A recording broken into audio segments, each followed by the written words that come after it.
The first rule of the Predator Symposium was simple: never brag in front of a human. Most of the cadets had forgotten that. The lecture hall shimmered with ego scales reflecting violet light, feathered heads nodding in mutual admiration, and the subtle scent markers of dominance curling into the air.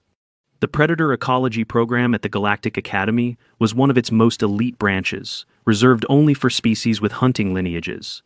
There was pride in the bloodline, in the evolution of claw and tooth, in restraint.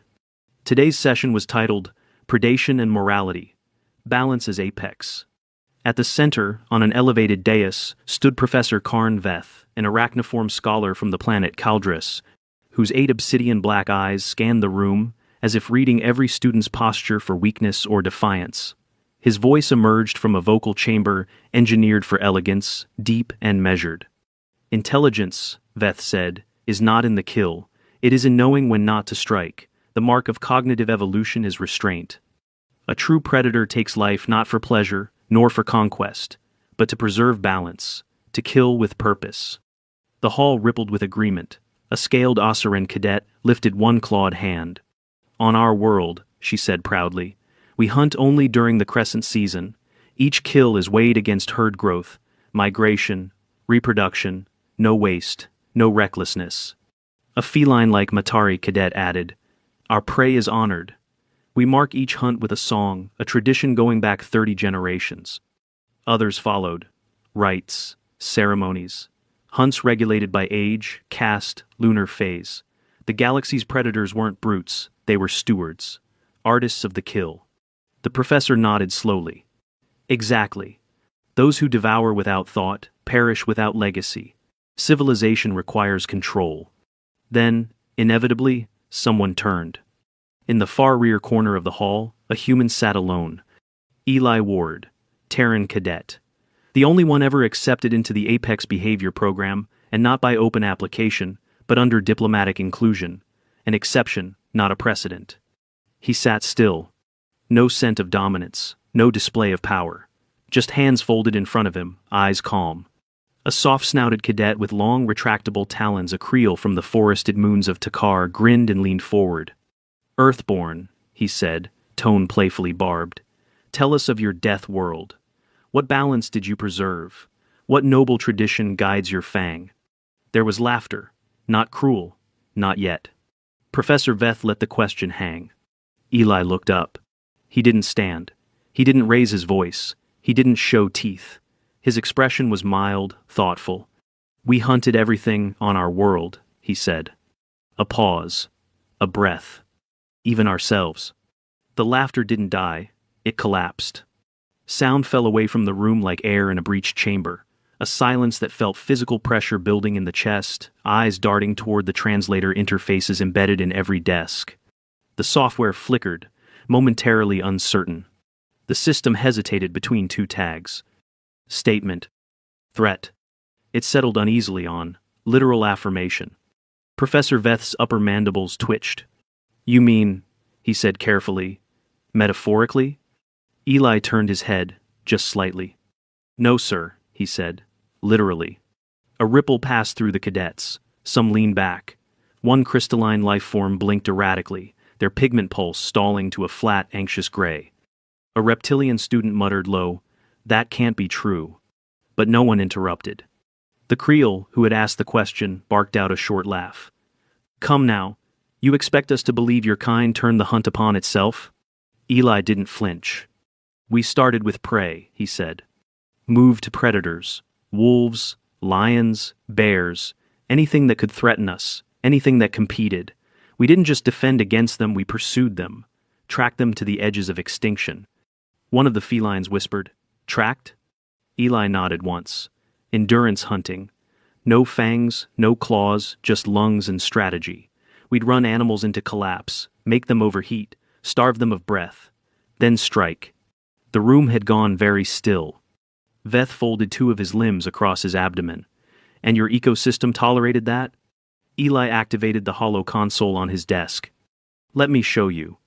The room darkened as the hologram spun to life, planetary data blooming into view. Earth. Blue and green and scarred.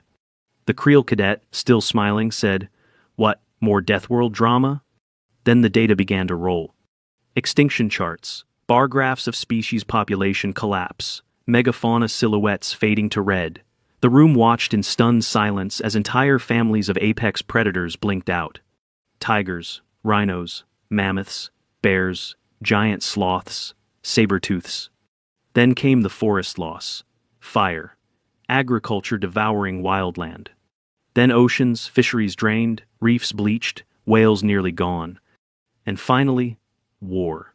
Layer after layer of humanity, turning inward, ancient stone blades, then bronze, iron, gunpowder, ballistics, missiles. Nations rose and fell across the projection. Empires spanning continents, reduced to dust, mass graves, bomb craters, ruined cities. One image held longer than the others, not death, but silence. A black and white photo of an empty street, ash falling like snow. Eli's voice returned. We hunted for food, then land, then power. When the beasts were gone, we hunted each other, to see who was strongest, who could lead, who deserved to live.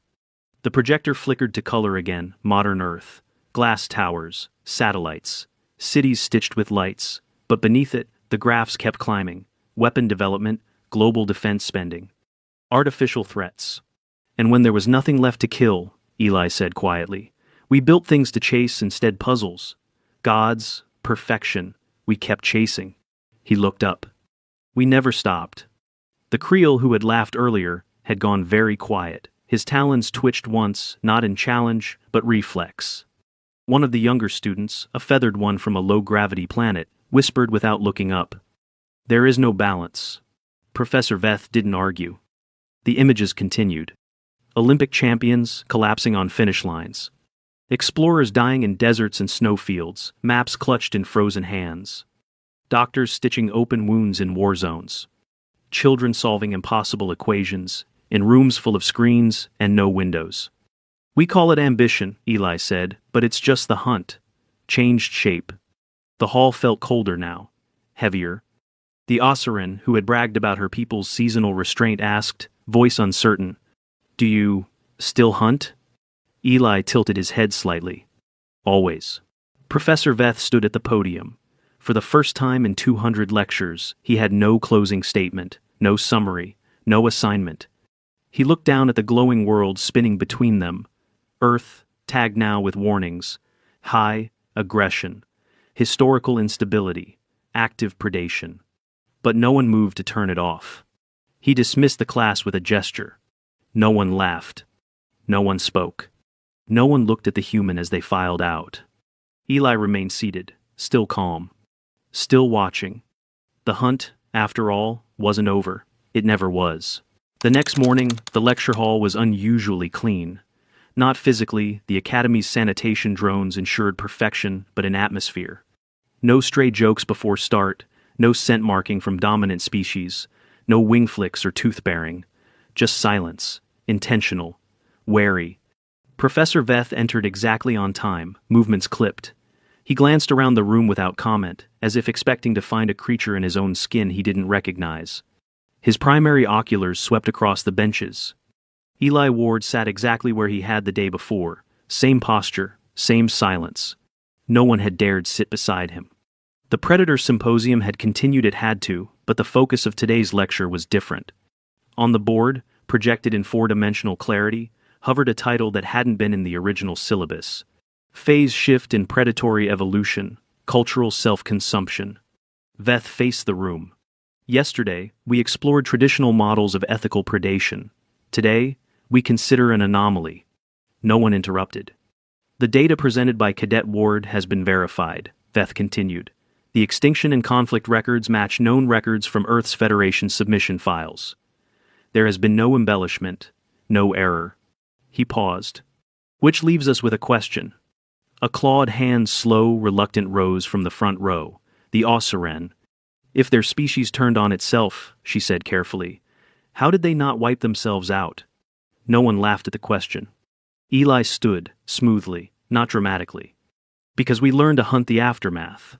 He walked to the front, uninvited but unhindered. Professor Veth stepped back, not out of fear, but deference. Eli touched the interface. A timeline unfurled from ice ages to spaceflight. After the killing, he said, we healed. Not all of us. Not always. But enough. Every war gave us doctors. Every genocide taught us laws. Every collapse forced us to innovate. To prepare for the next failure. 1. A crystalline cadet murmured, you harvested knowledge from destruction. Eli nodded. We didn't evolve to avoid pain, we evolved to use it. New data appeared, medicine developed under battlefield conditions. Emergency procedures invented after earthquakes and fires. Vaccines discovered during pandemics. Not civilized science. Survival instinct. But, the injuries, said a voice from the back. All of that suffering, how do your bodies withstand it? Eli turned. We don't, we break. He reached up, slowly rolling back his sleeve. Along his forearm ran a thin line, not cosmetic, not decorative, pale against the skin, surgical. Compound fracture, he said, Humvee accident, 24 months recovery, rebroke it 3 times during rehab. Gasps flickered across the room, some couldn't look. I was told I wouldn't regain full function, but I needed to, so we rebuilt it. A whisper. Why? Eli's voice was quiet. Because quitting wasn't an option. Professor Veth's voice came low. Is it ever? No, Eli said, but neither is surrender. He tapped the hollow display again. Graphs shifted. Human physiological resilience, pain thresholds, mental health statistics. The rise of trauma medicine. The fall and resurgence of disciplines like psychology and psychiatry born from the wounds of world wars. He gestured toward the screen. We didn't just chase prey, we chased survival, then understanding, then control. A student, a long-necked drifter species with a sound-based language, pulsed a tone of deep concern. You hunted your own pain? Eli nodded. Until we could define it, then treat it, then weaponize it. Silence again. Not the same kind as before. This one was colder. After the lecture, Professor Veth called a closed session with 3 senior cadets. It was standard policy when exposed to paradigm-shifting information. The goal? Assess the danger, if any. The meeting was private, but the log would record one sentence spoken in low, rasping tones. If a species can turn suffering into momentum, then what happens when they suffer again? Elsewhere, in the campus medical wing, Eli underwent a routine musculoskeletal check, required for all Apex biology cadets every quarter. The scanner orb floated around him, projecting data to the attending physician, a hexapedal medical AI in a reinforced exoframe. Your shoulder is degrading, the AI said flatly. Eli shrugged, then winced. That's expected. Degeneration is proceeding faster than your last visit. Recovery from past injury is incomplete. I know. You should rest.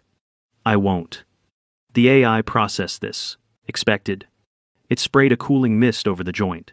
You understand, of course, that by continuing to push this limb under existing stress, you increase the risk of permanent damage? I do. The AI paused, then asked a question Eli hadn't expected. Why? He looked at it. Because the mission hasn't changed. That night, someone left a note outside his quarters. Not a threat, not mockery. A single sheet of data paper. On it, the ancient word for hunter, in 5 alien languages. Underneath, the Terran translation. No teeth, no claws, just ink. Eli pinned it to his wall, and stared at it for a long time. 2 cycles later, the Academy's security grid triggered a rare silent alert. Sector 7, Observation Deck Theta. Human cadet present after curfew. Alone. No sign of aggression, no violation technically logged. But a secondary AI flagged the pattern: repeated late-night visits. Unusual behavior in a species that already raised concern. Professor Karn Veth reviewed the footage. Eli Ward stood at the edge of the deck, eyes locked on the starfield. No motion, no expression, just stillness. It wasn't threatening. But it wasn't restful either. Veth hesitated. Then sent a simple message. Meet me. Lecture hall. Dawn. Eli arrived before first light. The hall was dim, quiet, no audience. Just Veth at the podium and an old projection, a split-screen comparison of 2 predator species. On the left, the Oursel. Regulated hunts, strong cultural cohesion, predation as ceremony. On the right, humanity. Chaos. Did you know, Veth began, that before you arrived, we considered ourselves the peak of evolved hunting? Eli didn't answer. We measured nobility and restraint, power and balance. What your data has shown us is something else entirely. He turned. You don't hunt like us. You don't live like us. There's no apex in your model, no end. Eli nodded once. Because we never had one. The professor gestured toward the human timeline on the projection. I reviewed your records again, your early civilizations. What struck me wasn't just the wars, it was the speed. He pulled up a new graph. Rapid jumps agriculture to empire to nuclear physics. Each surge marked by conflict or collapse. You evolved in fast forward. Pain accelerated you. Eli crossed his arms, quiet. Veth tilted his head. And yet, you didn't break. That's not true, Eli said. Veth blinked. Eli stepped forward, into the projector's light. We broke all the time, we still do. Every war, every famine, every collapse we shatter. But then we rebuild. The room went silent again. Eli's voice dropped. You're looking at us like we're unbreakable. We're not. We just decided that breaking wouldn't be the end. The professor stared at him. And you think that's strength? I think that's what survival costs. Veth moved closer. What drives it? What compels you to keep going? Eli looked up at the hologram of Earth. The continents glowed faintly. Storms swirled above the oceans. When we lost prey, we found challenge. When we lost enemies, we found ambition. We can't stop moving. The moment we do, the moment the hunt ends, we decay. That evening, the cadets gathered again not for lecture, but for confrontation. It began as whispers. A crystalline researcher from Halos 4 demanded to know if the human ever regretted what his species had done. An avian student flared her feathers in a sign of veiled threat. We evolved to keep the world alive, she said. You evolved to end it. Eli didn't respond. He simply called up another holo file. This time, the Arctic.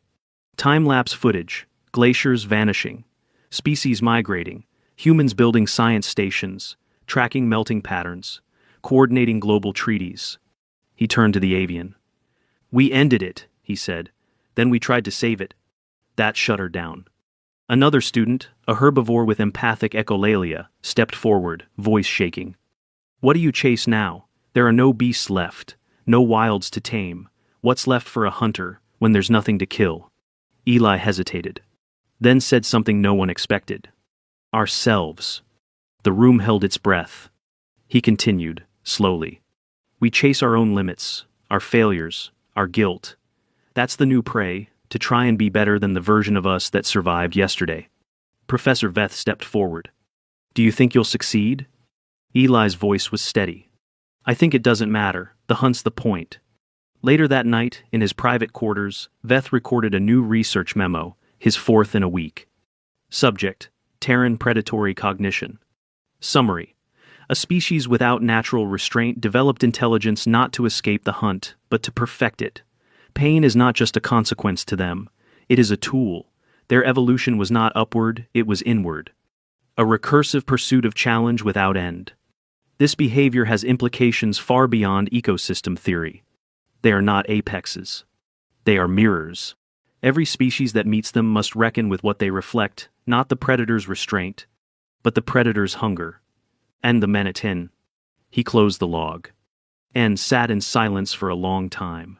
The following cycle, Eli Ward was not seen at breakfast, nor at morning strategy drills, nor at meditation hour. When his name blinked yellow on the attendance log, the academy dispatched a medic to his quarters. Standard protocol, nothing alarming, until the medic entered. The room was quiet, ordered. Nothing broken, nothing disturbed, but the smell in the air told a different story. Ozone. Sweat. Dull iron. Eli lay flat on the floor beside his cot, conscious but unmoving. Don't touch me, he said calmly. The medic froze. Are you injured? Eli didn't answer immediately. His eyes were open, focused, unblinking. My shoulder locked again, he said finally. Woke up mid-spasm, tried to sit up, failed. The medic knelt slowly. Did you lose consciousness? No? Can you move your fingers? Eli flexed them. The right responded, the left hesitated, then twitched erratically. I can't lift the arm, feels like someone's driving a nail through the joint. The scan confirmed its severe tissue inflammation around the reconstructed shoulder. No new tear, but the grafted tendons were inflamed and contracting, pulling against the repaired bone. You aggravated the joint past the threshold, the medic said. You exceeded safe training limits. Eli didn't respond. You were warned about this. You pushed too far. I had to. No, the medic said. You didn't, not this time. Eli turned his head, slowly, as if it pained him to do so. Yes, I did. He was moved to the medical wing under silent escort. Not because of danger, but discomfort. The other cadets didn't know what to do with a broken human. They had seen what he was made of. Now, they saw what it cost. He didn't argue during the procedure. 2 injectors in the arm. A cold stabilizer flush to halt the spasms. Ultrasound monitoring to ensure no micro-tears. A tension release sheath installed along the tendon to relieve pressure, a narrow, flexible membrane designed to reduce friction along the rebuilt tissue. Not a permanent fix. But enough. Recovery time? Eli asked. The medic didn't look up from the readings. 3 weeks if you rest, 6 if you don't. Eli closed his eyes. 3 it is. When he returned to class, the room was different again. The cadets didn't look at him like a threat anymore. They looked at him like something rare, a creature not just evolved to endure, but willing to trade pieces of itself for the chance to keep going. During a free discussion session, a student asked the question no one had dared speak aloud. Why do you choose to hurt yourself? Eli didn't answer right away. Then, we don't think of it that way. Then how? He looked at the support brace wrapped around his shoulder. Every improvement has a cost. That's the deal. You want to learn, you want to build. You want to become something better than the thing that survived last year. It takes something out of you. A clawed cadet frowned. And if you give too much? Then you gave too much, Eli said, and someone else learns from that. Professor Veth changed the curriculum. No more lectures on restraint. Instead, they studied collapse, how predator species self-regulated when they overstepped, how apex hunters starved when they failed to adapt, how intelligence delayed the inevitable but never erased it. In each case, the humans had done something different. They adapted downward. When the wilds fell, they farmed. When the prey vanished, they engineered food. When the weather shifted, they built artificial climates. When the world burned, they built vaults to wait out the ash. And, when death came too fast for strategy, they changed themselves.